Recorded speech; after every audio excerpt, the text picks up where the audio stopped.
ইনকামের উপর নির্ভর করে সমাজ দিচ্ছে দাম। টাকা দিয়ে বাড়ানো যায় আত্মসম্মান, টাকায় কেনা যায় না সুখ, তবে ফুটানো যায় হাসি।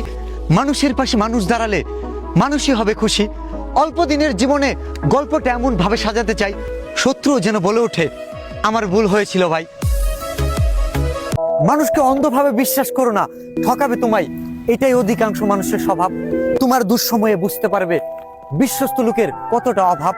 সম্পর্ক করো সবার সাথে, তবে টাকার লেনদেন নয়। 10 টাকা ফেরত চাইতে গেলেই সম্পর্ক শেষ হয়। বিশ্বাস করে ঠকে যাওয়ার পর কষ্টটা আমি জানি, তবুও কিছু সম্পর্ক টাকার চেয়েও দামি। দুনিয়ায় স্বার্থ ছাড়া ভালোবাসা একমাত্র মা বাবার কাছেই পাবে। আজ বিপদে পড়ে দেখো, অনেক ভালোবাসায় দূর আকাশে যাবে। বাস্তব কথা বলছি ভাই, বলছি না মিথ্যা ছন্দ। আজ রোগে আক্রান্ত তোমার গায়ে হোক বাজে দুর্গন্ধ, পাড়া প্রতিবেশী দূরেই থাক, ঘরের বই সাজবে অন্ধ, তবে সেদিন বন্ধ হবে না মায়ের আদর। ওই বাবার ভালোবাসা, তারা যে নিঃস্বার্থে তোমাকে ভালোবাসে, করে না কিছুর আশা। তাই সুন্দরী বউকে পেয়ে মাকে তুমি করো না কখনো পর, বেদনা সুখের ঘর। সন্তানের সফলতা দেখার আগেই বাবা নিল বিদায়, না জানি এই কষ্টটা কত সন্তানকে কাঁদায়।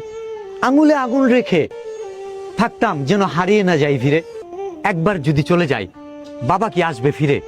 বাবা তুমি ভালো থেকো করি প্রার্থনা, প্রতিটি সন্তানের কাছে বাবা করেছে ইতিহাস রচনা। মানুষের মতো মানুষ করেছে আমাদের বাপ মায়ে, ছোট্ট থেকে বড় হয়েছি তাদেরই হাতে খেয়ে। সন্তান মানুষের কতটা কষ্ট শুধু বাপ মাই জানে। এখনকার যুগে সেই কথাটা কয়জনে বা মানে? সাধারণ একটু মাঠের জমি দিতে গিয়ে মাপ সন্তান মারতে যায় নিজেরই আপন বাপ।